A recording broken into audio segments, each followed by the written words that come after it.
Hello everybody, Steve here again. I'm in CAR room looking at rack 1, and the item we're going to look at in this video are the Blackmagic Hyperdecks. Best way to describe these is as VTRs, basically, 2-deck VTRs. As you can see, we're looking at them. We have 221, it's 226, that's Hyperdeck number 1 down to Hyperdeck number 6. And number 6 we treat in a slightly different way to all the others, so I'm going to ignore that for the moment. Just going to concentrate on numbers 1 to 5.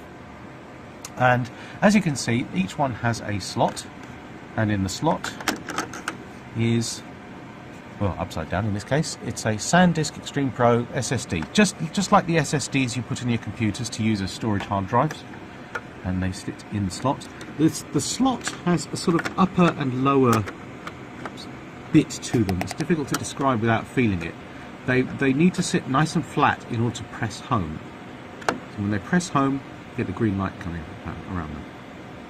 If they're sitting slightly upwards, they won't push in, so you need to make them sure they're nice and flat. They do wiggle around a little bit because they're supposed to be installed in caddies sometimes, but we're just going straight for the plain drive insertion.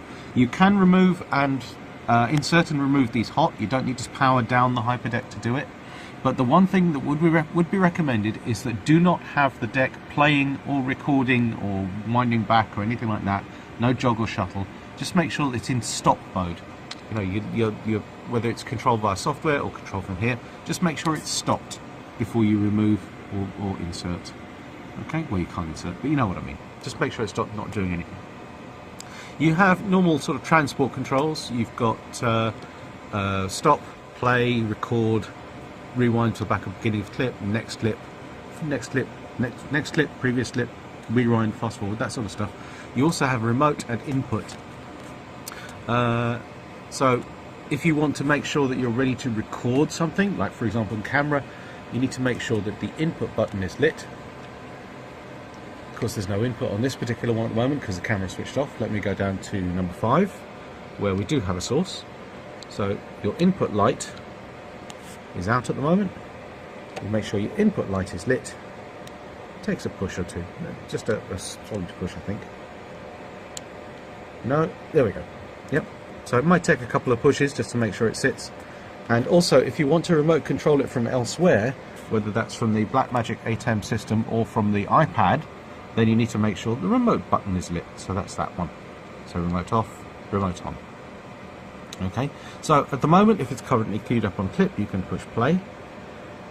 So there you go. And when it pushes play, you get the green light going around the particular drive. There's no easy way from the front panel to choose one drive or the other, or one clip from the other. You can basically just go forward, next clip, previous clip, next clip, those two buttons. But more likely you're going to be driving this from somewhere else, either from the Hyperdeck or from the iPad, so don't worry too much about that. If I push stop, and it stops playback, and you can see the time code would have rolled as well. Okay.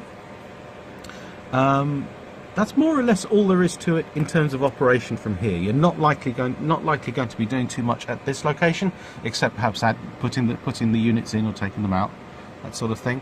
Making sure that the input light is set, ready to record. Those are the sort of things you might be doing here. Hyperdeck 6 is used for, it's going to be used slightly differently. The first 5 can all be used ganged together. So when you're recording from your 4 cameras, let me step back a little bit. When you're recording on the 4 cameras, you'll record on 1 to 4 all the time, and they will just hit one button on the iPad and they will all record. Number 5 is recording the program output of the mixer, so that will also record at the same time. So you'll gang together decks 1 to 5, Hyper 1 to 5, and record on all 5 all at once. Number 6 is used more as a sort of layoff recorder, or a play-in deck for things you might have pre-recorded, inserts and stuff like that. So Hyperdeck 6 is not ganged to all the others on the iPad. Hyperdeck 6 is controlled from the ATEM control panel, which we'll get to in another video.